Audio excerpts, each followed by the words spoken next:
I won't say it's unreliable, but it's had a couple of false starts.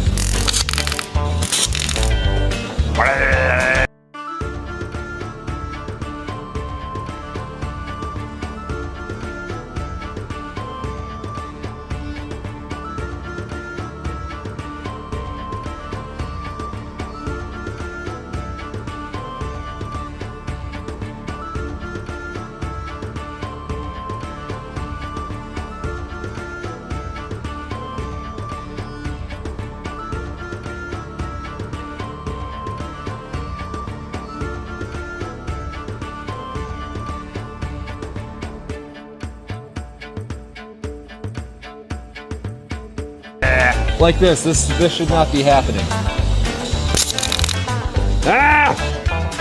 All right, guys, so let me tell you a story. Once upon a time, I reviewed the Harbor Freight Vulcan, just the, I think they call it like the Protig 160 or 165, whatever, just a DC stick and TIG machine. So of course it can't weld aluminum. And I posted the video and a bunch of people wanted to see the AC/DC version that will weld aluminum. I didn't buy that because I was on a limited budget. This costs like a fair amount of money. And so I, trying to be Mr. Nice Content Creator, I tell people, look, you guys watch this thing, or, you know, if this gets to 250,000 views, I will go out and spend my own money on the AC/DC version, not actually thinking this would ever happen because welding is just a almost beyond microscopic, tiny segment of the entire internet. So for a niche like that, 250,000 views on a single video is a lot of views. Well, you guys actually friggin' did it. So I had to go spend somewhere close to $1,000 on this thing to make you guys this video. So I don't know what I'm gonna do with this thing, but whatever the case, I went out, bought this, and we're gonna see what happens. So this is the Vulcan Protig 200. This is I think the third Vulcan welder from Harbor Freight I reviewed. We did the DC only TIG machine. We did that one MIG machine. I call it the Omelet Master 9000. And I think it was like the multi-omelet or Omni Master or something. And I'm kind of excited to see how this works. I'm also hoping that it does work because, as you guys can see, since this isn't really a review I really planned on doing, it's been on my back burner for a while. So I've actually had it for like 2 or 3 months sitting in the background of my shop. I'm gonna try to not destroy as much of this packing material as possible, but oh well. Beggars can't be choosers all the time. Yeah, so this might be outside of Harbor Freight. I don't know if it's like a 30-day or 90-day return period, but we might, we might be outside of it. Okay, so hoping that this is gonna work out all right. I hope you guys enjoy this video. It's costing me a lot of money to make, but I told you guys I would, so I shouldn't complain too much. All right, so this is looking a lot like pretty much every other Vulcan welder that that we have reviewed here on the show, both good and bad. I can see it has a lot of the same features that I kind of raved about on some of the other reviews. I can also already tell it has some of the things which I didn't like in those other reviews. Man, they give you just a million boxes in this thing. It's like, how many can we possibly fit in here? All right, congratulations. I have just purchased a state-of-the-art Vulcan Master Series welder, even though I didn't actually want to and have no use for this whatsoever. All right, there's the instructions we're not gonna read. Moving on from there, we've got our stick welding lead, right? Okay, yeah, just a stick lead in this one. Just a ground lead in this one. Argon CO2 regulator.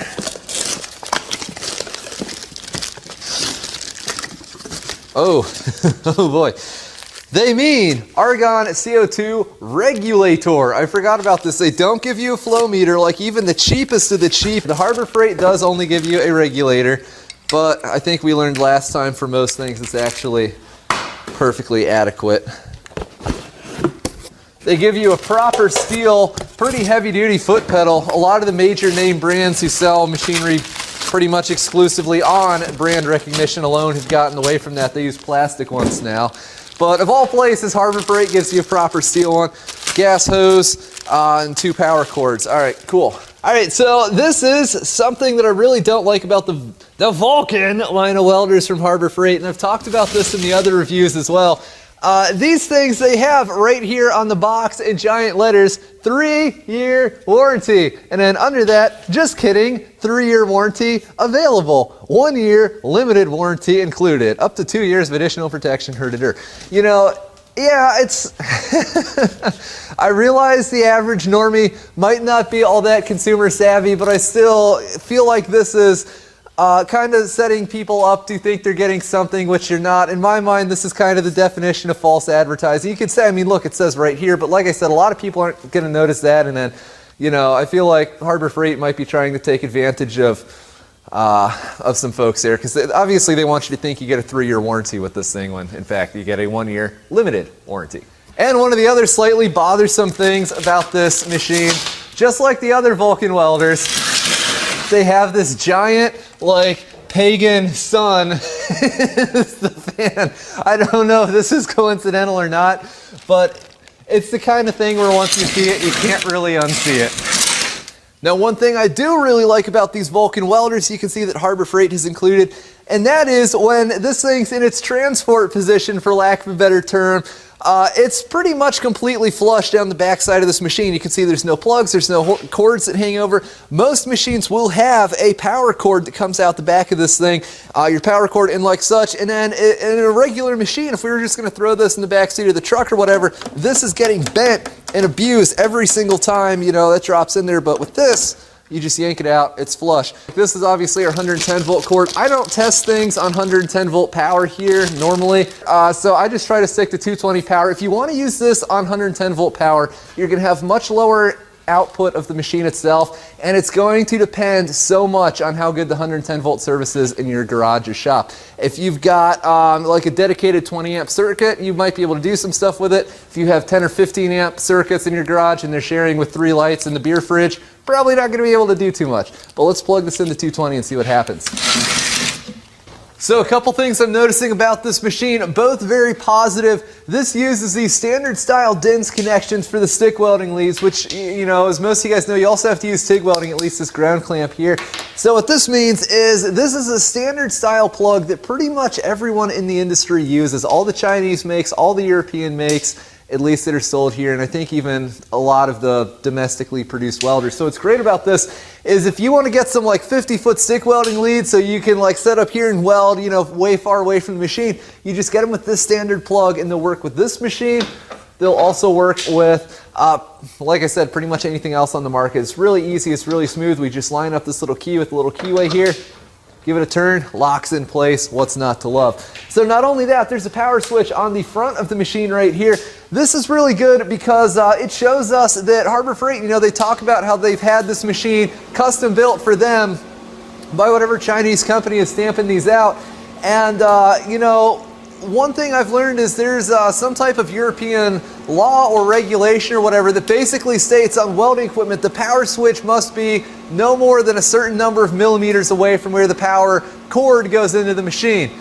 I know it doesn't make sense to me either, but that's the miracle of bureaucracy. Anyway, so what this means is if you're looking at a welder and the power switch is on the back, that means that at least large parts of the welder are the same ones stamped out in some factory, whatever, that they also sell in Europe because they want one model that they can sell there and they can sell here. The fact that this is on the front of the machine indicates to us this is an American market only machine. So, you know, that's another good sign. This tells us that Harbor Freight probably actually has taken some steps to have this made to their specifications. It's not just the same cookie cutter machine you can buy from 5 other brands. Moving on, we can see this consumable starter pack they give you. This is pretty much the same pack that all the makes use. I think they're all from some like Chinese TIG Torch component factory over there. But they can spec these however they want, and Vulcan is one of the only companies that I'm aware of that actually gives you tungsten in your TIG welding consumable starter pack. With most companies, you only get the things you see here. They are giving us some gray tungsten, but you know, it's included, so whatever. So this is a really nice touch because presumably, and I don't know because I've never spec'd these out, presumably the tungsten is the expensive part. There's lots of little things that we're seeing which indicate that in spite of this being from Harbor Freight, they're not trying to just gut this thing out as much price-wise as they possibly can. as a lot of people know, if you're using an inverter welder like this, you have the option to ball your tungsten or sharpen it to a point, which you can't do with the older transformer style machines generally. So I prefer to use a dull point like this, which will have a very small ball form at the end of it. Now the TIG Torch they include is of course air cooled, which is sort of what a person should expect with this price point of equipment. It doesn't seem that bad of quality. It is very basic, the handle is very huge, but seems like a pretty nice starter torch. Now we got to figure out how all these settings work. So I will say there's a nice firm detent between each of these things. The knob, there's only a little bit of side-to-side play and it feels minimally chintzy. Amperage, we can go all the way up to 200 amps, you know, as the name would imply. We can go all the way down to 10 amps. So we'll start ourselves off at like 120 amps. To use that older red readout style that's only seen on like outdated equipment, at least in our world. Pulse frequency off. All right, so we see pulse. This is the only pulse control I see. So presumably this is in hertz. So like if we set this to 64 hertz, we're gonna have 64 pulse cycles per second. I don't know if there's any other parameters we can adjust here. It might be just a very basic setup. AC balance from 50 to 90%. I don't know if that's electrode positive or negative, so I'm gonna set this at 80% and see what happens. We might melt our tungsten. Frequency, we have from 50 all the way up to 150. We're gonna set this at like 120 or so. I'm not gonna go too in depth in settings because that'll make the video too long. All right, yeah, so what do I think settings wise about this machine? It's about what I'd expect out of a lower end, more entry level type of unit. Definitely a lot to get you started with, and for most things it'd be pretty hard to outgrow. All right, so before we start welding, I want to talk about duty cycle, which is of course the percentage of time out of 10 minutes the machine can weld, like actually welding, having the arclet, not just sitting there running without overheating itself. So you can see here, there's essentially 4 different sections of this. This down here is for use on, they rate it as 120 volt power. Not 115 volt, 120 volt power. But we're not really concerned about that because we're going to use it on 220 as a machine like this should be, if at all possible. So here we have our TIG and our stick outputs. You can see TIG welding wise, 25% duty cycle at 200 amps. So if you're running this thing maxed out, so probably about 3/16 thickness material, just very roughly, of course.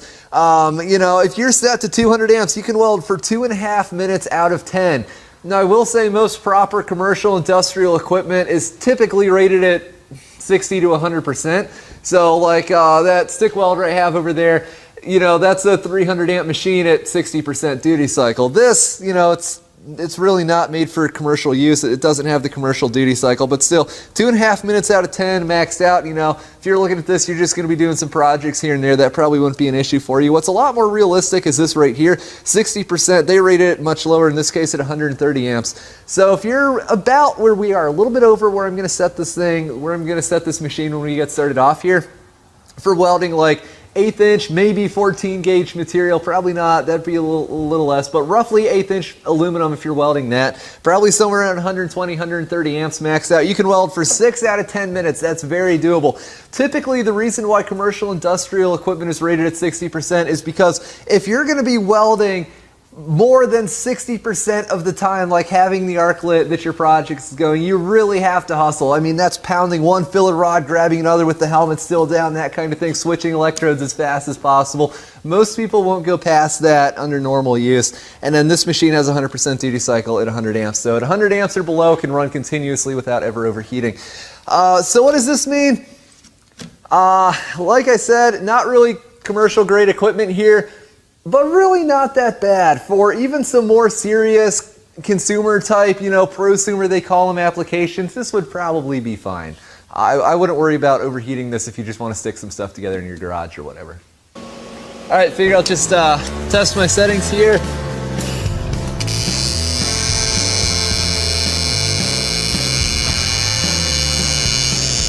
So, all right, let's see. I'm going to fine tune this. Give it a little more amperage here. There's 140 amps. Let's see.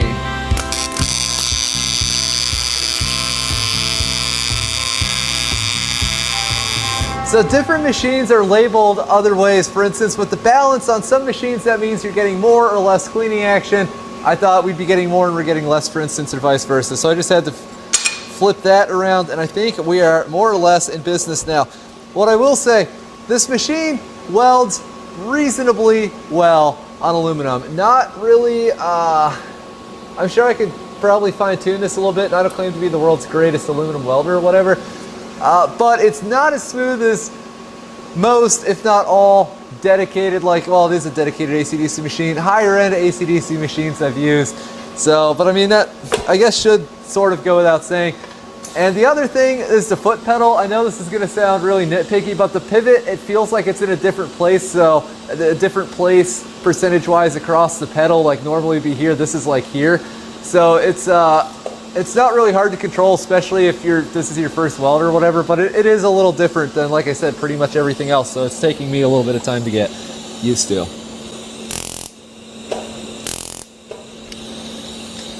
The other thing is the high frequency start. I won't say it's unreliable, but it's had a couple of false starts. Like this should not be happening.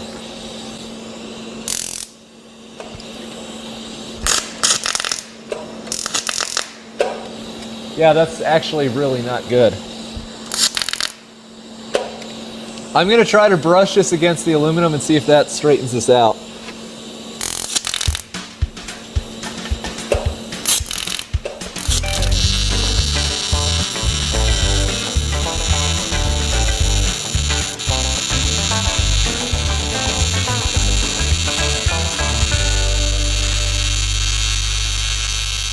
High frequency on this, just plain and simple, doesn't work very well. That's the first real thing I've learned about this. I remember having this problem on the on that 165 machine that I tried out as well. Needless to say, guys, I'm not at all affiliated with Harbor Freight or, you know, Vulcan or whatever. For those that don't know, this this isn't the Vulcan that makes welders in India. These machines look nothing alike. It's just a house brand that Harbor Freight thought up. It's no different than Chicago Electric or, you know, whatever.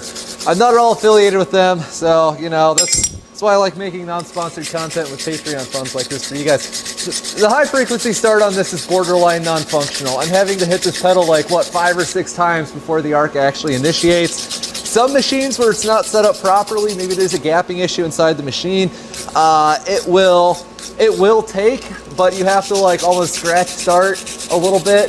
This machine, even that doesn't happen. You can hear as I try to tap that tungsten on the material to get it going. It's not working well at all. Hopefully we'll be able to like smooth this out a little bit as we go. Let me try this again. Ah!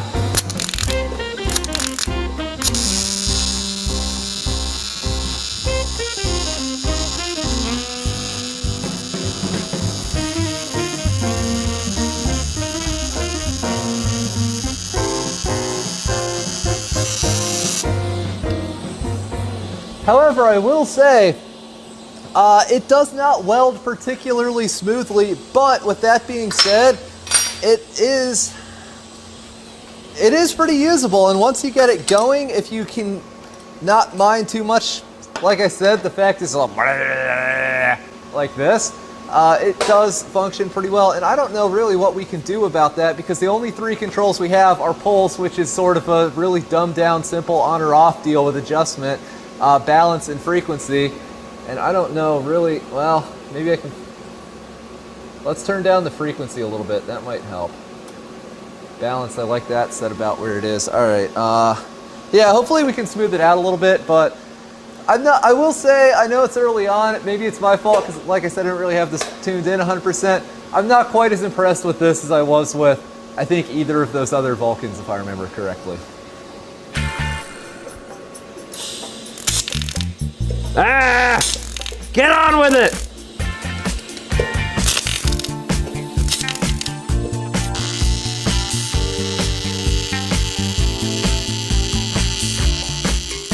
That time it only took a couple tries to make the high frequency work, but some of these it's taking 3, 4, 6 times to get it started. Alright, so y'all know I don't claim to be the world's greatest aluminum welder. It's not something, believe it or not, I do that regularly, so I'm a little out of practice. However, what do I think of the AC performance of this machine? It's okay. It's just okay.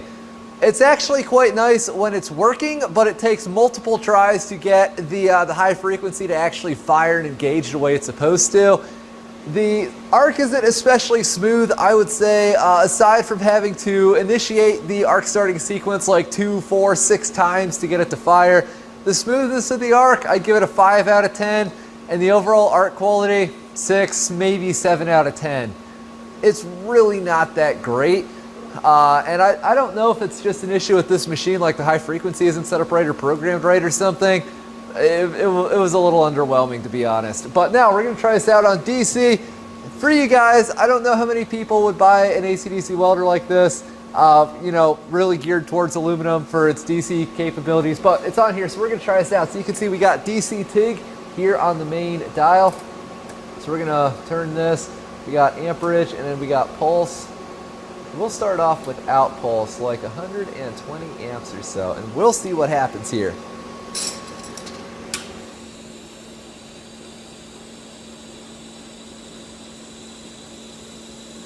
So how does this thing perform on DC?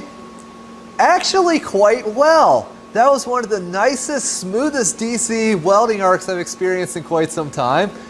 Like I said, it was buttery smooth, high frequency, fired perfectly.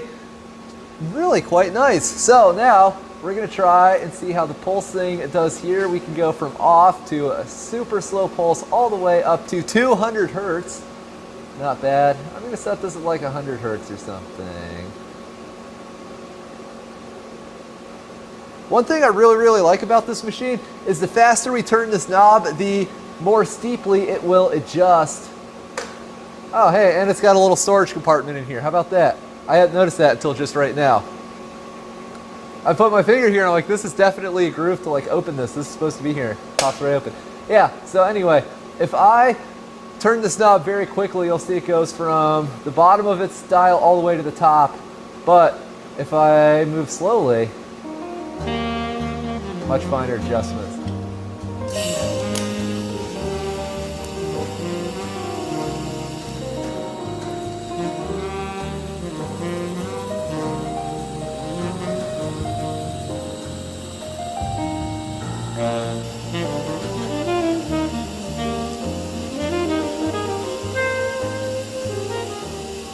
So the pulse seems to function. We used it at a slower frequency pulse, about 10 Hertz, and also at a higher frequency pulse, about 100. Now, most of you guys know the advantages to these things. If you're using a slow pulse, it can help you stitch up a pretty wide gap in materials. Some people will combine it with like a straight drag lay wire type technique, so it's sort of a way to cheat and get that nice stack of dimes look when you're TIG welding. The high-speed pulse is great because it really works to agitate the puddle. It gives you better fusion, superior tie-in. This seems like it's capable of both. I will say the pulse unit on this seems to work perfectly fine. I'm very happy with how that works. Now we're going to try stick welding with this thing. All right, I'm going to set this at 125 amps. We're going to run some 1/8" 7018 with this thing. And if we have problems, then we'll unplug the foot pedal. Some machines you have to, some you don't. I will say I'm a little underwhelmed with this stick electrode holder. This is one of the cheapest ones I've ever seen. But that's easy to upgrade if it bothers you or whatever.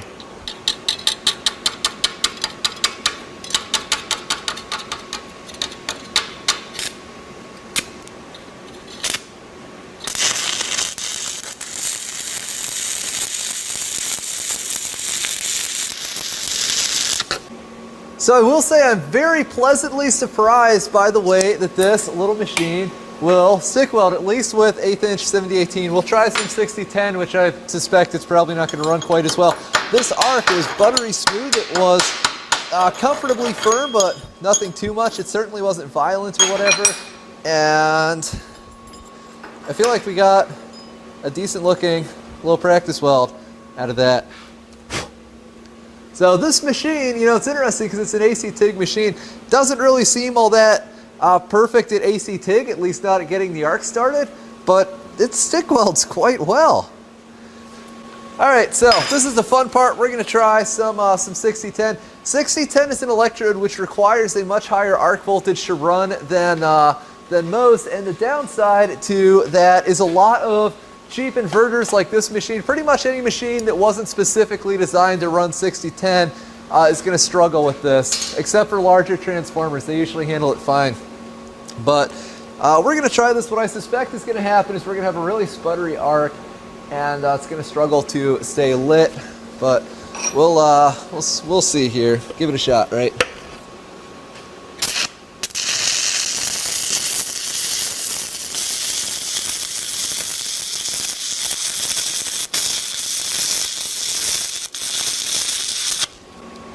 So what seems to be happening is the arc keeps cutting out. You know, it actually welds quite well with this for like a few seconds until it just randomly cuts out, then it starts back up. It's like the machine is trying to compensate for the additional required arc voltage, but it can only do it for a few seconds at a time. I would not recommend using this with 6010. It does work. It is putting down metal. That's not an acceptable way to to weld things, though.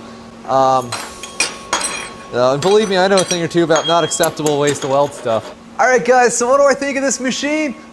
It's decent. There are two things it does not do well, which is a problem because one of them is basically the only reason anyone would buy an AC/DC TIG machine, which is of course to weld aluminum and AC.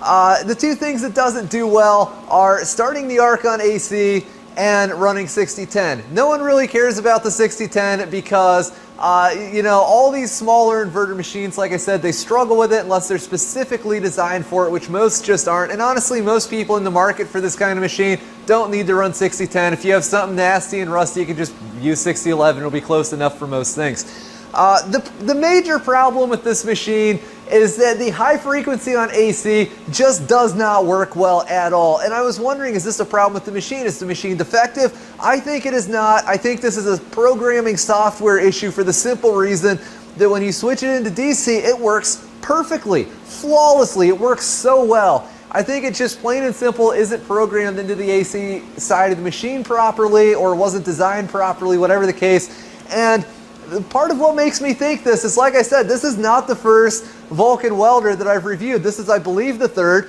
The first one had issues with some type of foot pedal control issue. I don't remember exactly. I filmed that one probably 5 or 6 months ago. The second machine, the settings were off. Like, it gives you settings. It says if you're welding this thickness of material, use this. The problem is nowhere even remotely close to what anyone would use in the real world. So that was my main complaint with that machine. So because of these two, what seemed like software problems, it doesn't seem like a stretch for me to say, I think the reason why the high frequency that works fine doing one thing, it doesn't work well doing the other. I think if it was a hardware problem or a defective machine problem, it wouldn't work well in either of these situations. But what do I think of this machine? I gotta be honest with you guys, this one is just okay. You know, it's... To an extent, I'm looking in at this from the outside because I'm very lucky in the work that I do. I get to use top-of-the-line, professional grade, you know, commercial industrial equipment. And once you get used to that, it's really, really hard or impossible to go back to, let's call it what it is, an entry-level machine. There's controls you miss, there's functionality you miss. It's just plain and simple doesn't weld all that great. The arc quality on this on AC is, like I said, probably about 6 out of 10. Smoothness, roughly the same. Smoothness, roughly, never mind, that's lame. But it's just okay. I really wish they'd fix the starting the arc on AC problem, because like I said, that's really the only reason anyone buys an AC/DC TIG welder. But DC, flawless. Stick welding, pretty good. AC, once you get the arc going and you fight with that thing and try 2, 3, 4, 5, 6 times to initiate the arc, it welds quite well. Like I said, you know, I don't want to down talk anyone in the entry-level equipment market, but I don't know, it's sort of looking in from the outside for me, so I'm not really gonna say I'll recommend this or not. I'm just gonna say, look, I got the thing, I took it out of the box, this is what happened. You can draw your own conclusions and decide if this is a machine for you or not. So for whatever it's worth, thanks for watching. Don't forget to rate, comment, and subscribe for more. Cheers.